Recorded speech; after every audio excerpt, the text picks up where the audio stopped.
Benda katuroy kalasawa jam naglensa Lukawan cingkuta yang ikako Kipor kajing numbat bendang kajing syayu Rizkin ben pasina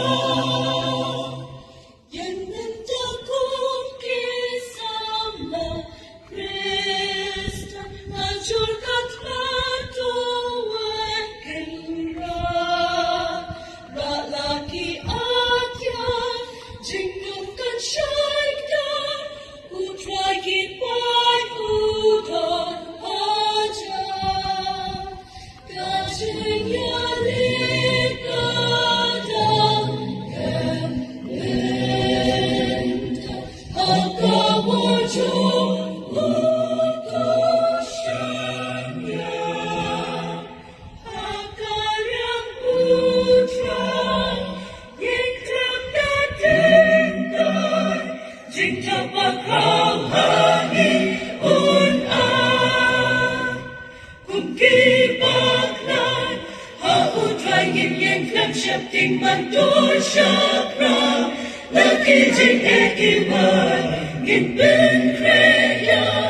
Laki ajar king hapor baro Trayangi on kersyan Yang nentakum kisama Krista Kacur katra tuan kenra Ralaki atya Jingkungkan syaikda Utrai kipan udon aja Kajing yalik kadang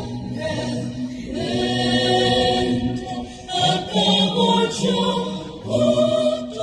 utusannya Hakar yang putra Yiklam datengkan Jingja bakal